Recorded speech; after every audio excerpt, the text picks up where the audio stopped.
ආයුබෝවන් සුබ දවසක්. අදත් අපි කතා කරන්න යන්නේ තවත් භූගෝල විද්‍යාව පාඩමක්. අද අපි කතා කරන්නේ 10 වසර භූගෝල විද්‍යා පෙළ පොතේ පළවෙනි පාඩමේ දෙවෙනි කොටස. පෘථුවියේ ව්‍යුහය. අපි දැනටමත් පාඩමේ පළවෙනි කොටස, ඒ කියන්නේ පෘථුවියේ සංයුතිය ගැන කතා කරලා ඉවරයි. ඉතින් ඒ කොටස තාමත් ඔයාලට මග ඇරලා නම් අපේ ප්ලේලිස්ට් එකෙන් මේ පාඩම මුලින්ම බලන්න. අද අපි කතා කරන්නේ මේ පාඩමේම දෙවෙනි කොටස පෘථුවියේ ව්‍යුහය ගැන.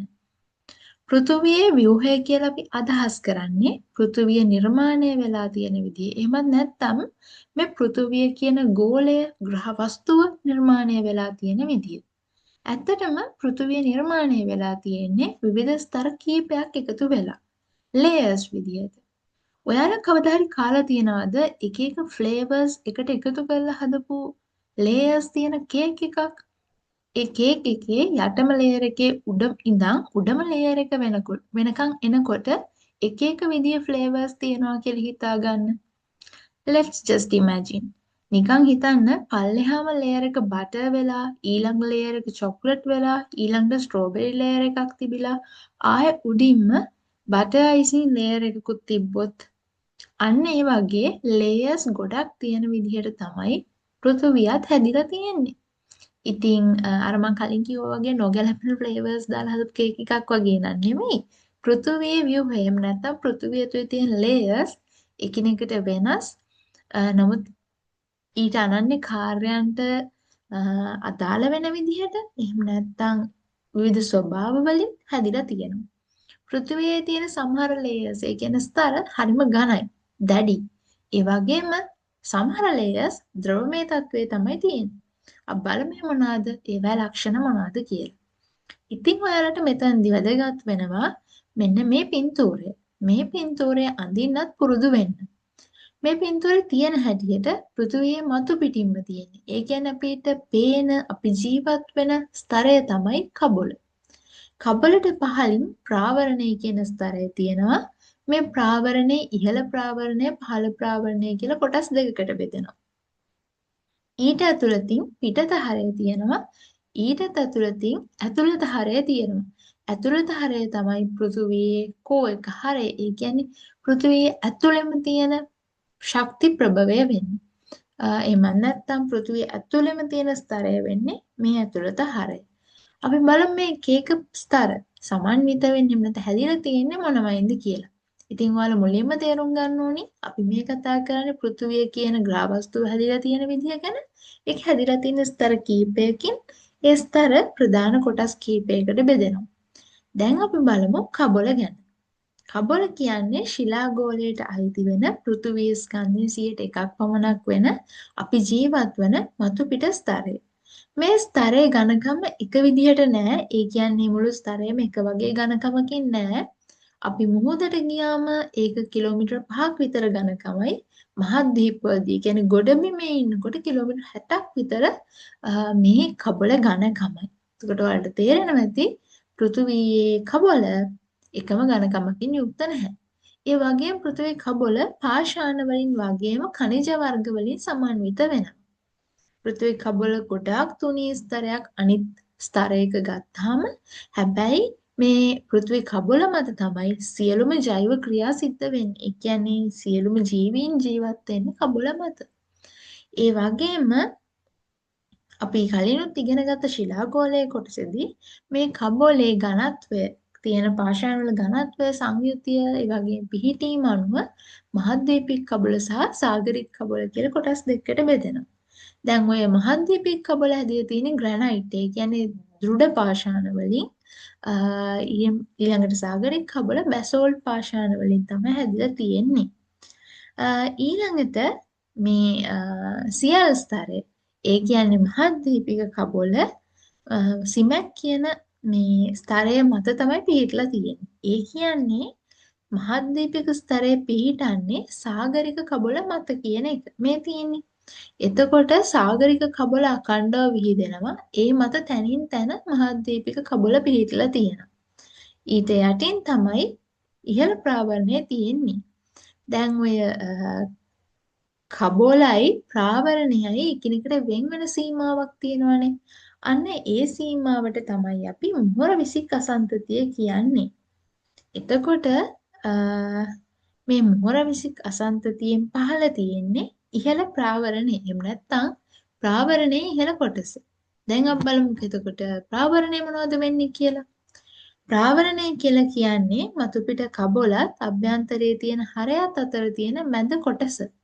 මේ කොටස පෘථිවිය මතු පිටින් ඉඳන් කිලෝමීටර 2900ක් විතර ගැඹුරට යනවා කියලා තමයි විශ්වාස කරන්නේ. මුළු පෘථිවියේම ස්කන්ධයෙන් 3/2ක් විතර අයිති වෙන්නේ කබොලට. ඒකෙන් ඔයාලට තේරෙනවා ඇති පෘථිවි කබොල කියන්නේ විශාල ප්‍රමාණයක් අනිත් ස්තරවලට වඩා අනිත් ස්තරවලට සාපේක්ෂව ගත්තාම. මේ ප්‍රාවරණය කොටස් දෙකකට බෙදෙනවා ඒකේ සංයුතිය අනුව. ඉහළ ප්‍රාවරණය කියන්නේ ප්‍රාවරණයේ ඉහළ කොටස ඔලිවීන් සහ සිලිකේට් වලින් සමන්විත වෙනවා. පහළ ප්‍රාවරණය මැග්නීසියම් සහ සිලිකේට් වලින් සමන්විත වෙනවා. එතකොට මේ ප්‍රාවරණයත් හරයත් වෙන් කරන්නේ ගුටෙන්බර්ග් අසංතතියෙන්. කලින් මතකනේ කබොලත් ප්‍රාවරණයත් වෙන් කළේ මොහොර විසික් අසංතතියෙන්. ඊළඟට ප්‍රාවරණයත් හරයත් වෙන් කරන්නේ ගුටෙන්බර්ග් අසංතතියෙන්. මෙන්න මෙතන අපි ඉගෙනගත්තු ඔක්කොම තොරතුරු ඇතුළත් කළ රූපයක් තියෙනවා. මේ රූපෙත් අඳින්න පුරුදු වෙන්න. මේක විභාගෙදී සමහර වෙලාවෙදී උත්තර හිස් තැපුරන් හිමිත මේ රූපය දීලා මේ ආශ්‍රිත ප්‍රශ්න අහන්න එන්න පුළුවන්. ඒ වගේම මේ රූපය අපි ප්‍රශ්නෙට උත්තර ලියද්දී අපිට ඇඳලා ඒ රූපය ඇසුරෙන් විස්තර කරන්න පුළුවන්. එහෙම නැත්නම් ප්‍රශ්නේ අනිවාර්යයෙන්ම මේ රූප සටහන අඳින්න කියලා එන්නත් පුළුවන්. ඒ හින්දා පුරුදු වෙන්න. දැන් අපි බලමු අන්තිම කොටස. ඒ තමයි හරය. පෘථිවියේ අභ්‍යන්තරය. මේ අභ්‍යන්තරයේ කොටස් දෙකකට බෙදෙනවා පිටත හරය සහ ඇතුළත හරය කියලා. මං කිව්වේ සමහර ස්තර ඝන විදිහට තිබ්බට සමහර ස්තර ද්‍රව විදිහට තමයි තියෙන්නේ. දැන් මේ හරයේ පිටත සීමාව. ඒ කියන්නේ පිටත හරය ද්‍රවමය ලෝහ වලින් තමයි සමන්විත වෙන්නේ. ඒ තමයි නිකල් සහ යකඩ. මේක ප්‍රාවරණයේ ඉඳන් කිලෝමීටර 1250ක් විතර ගැඹුරට තියෙනවා. හැබැයි ඇතුළත හරය ඝන ලෝහ යකඩ සංයුතියක් තියෙන කිලෝමීටර් 1220ක් විතර ගැඹුරට විහිදෙන එකක්. එතකොට ඔයගලන්ට තේරෙනවා ඇති පෘථිවිය මැද්දේ තියෙන්නේ ලොකු යකඩ බෝලයක්. අන්න ඒ යකඩ බෝලය මගින් ඇති කරන ගුරුත්වාකර්ෂණය මත නිසා තමයි අපේ වායුගෝලයත් අපිත් මේ විදිහට පවතින්නේ.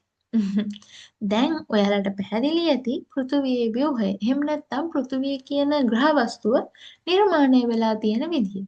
තව වැදගත් කාරණයක් තියෙනවා. මේ පෘථිවිය, ඒ කියන්නේ පෘථිවි කබොල භූ තැටි රාශියකින් තමයි සමන්විත වෙන්නේ. ඇත්තටම ඒ වගේ විශාල භූ තැටි 7කුත් කුඩා භූ තැටි 6කුත් තියෙනවා. එතකොට මේ භූ තැටි එහෙට මෙහෙට පාවෙනවා. ඔයාලට පේනවා ඇතිනේ මෙන්න මේ රූප සටහනේ. ඒ වගේ විශාල භූ තැටිවල තමයි විශාල මහද්වීප පිහිටලා තියෙන්නේ. ඔයාලා කවදා හරි භූමිකම්පා ගැන අහලා තියෙනවා නම් මෙන්න මේ භූ තැටිවල මායිම්වල. ඒ කියන්නේ මේ භූ තැටි දෙකක් අතර මායිම්වල ඇතිවන ගැටීම් නිසා තමයි භූමිකම්පා ඇති වෙන්නේ. ඔයාලට මේ ගැන වැඩිපුර විස්තර දැනගන්න ඕන නම් මෙන්න මෙතන ඔයාලට අවශ්‍ය වචනේ දීලා තියෙනවා. ඒ කියන්නේ ඔයාලට ඕනි කීවර්ඩ් එක. ඔයාලට පුළුවන් මෙන්න මේ වචනේ Google කරාම එහෙම නැත්නම් YouTube එකේ සර්ච් කළාම මේ ගැන ගොඩක් තොරතුරු හොයාගන්න. අපි නිකන් try කරලා බලමුකෝ. ඇත්තටම මේක වචනෙන් පැහැදිලි කරනවට වඩා මේ වගේ රූප සටහන් වීඩියෝ දර්ශන ඇසුරෙන් ඉගෙන ගන්නවා නම් ඒක ගොඩාක් පහසුවක් වෙයි. ඔයාලට හරිම ලේසියෙන් ඒක තේරුම් ගන්න පුළුවන්. මොකද එහෙම නැතුව ඒක වචනෙන් විතරක් විස්තර කළාට තේරුම් ගන්න අමාරුයි. මේ බලන්න ඕනි තරම් ඔයාලට අවශ්‍ය සෝසස් ඉන්ටර්නෙට් එකේ තියෙනවා. ගොඩක් පින්තූරක් තියෙනවා. වීඩියෝස් ගොඩක් තියෙනවා. විශේෂයෙන් මේ වගේ පුංචි ළමයින්ට ගැලපෙන්න හදපු වීඩියෝස් වලින් ඔයාලට හරිම පහසුවෙන් මේ සංකල්පය තේරුම් ගන්න පුළුවන්. ඉතින් අමතර භූගෝල විද්‍යාව දැනුම එකතු කරගන්න කැමති ඔයාලට පුළුවන් ඒ වැඩෙත් කරලා බලන්න.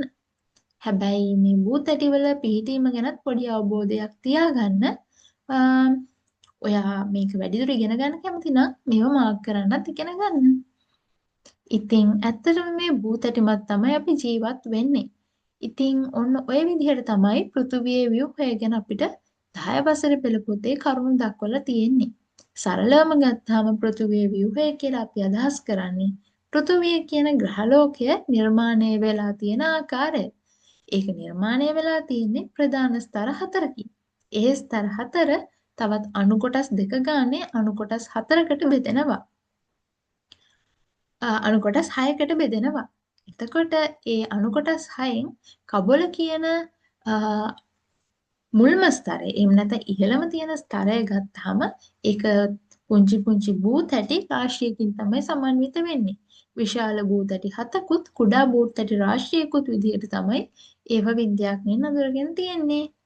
ඉතින් මේ පාඩමත් ඔයාලට පහසු වෙති කියලා හිතනවා. මේ පාඩමේ තවත් අපැහැදිලි තැන් තිබ්බොත් කමෙන්ට් එකක් දාන්න. මට එතකොට ඒව විස්තර කරලා දෙන්න පුළුවන්. එහෙනම් හොඳට පාඩම් කරන්න. හොඳින් විභාගය ජය ගන්න. හැමෝටම සුබ දවසක්.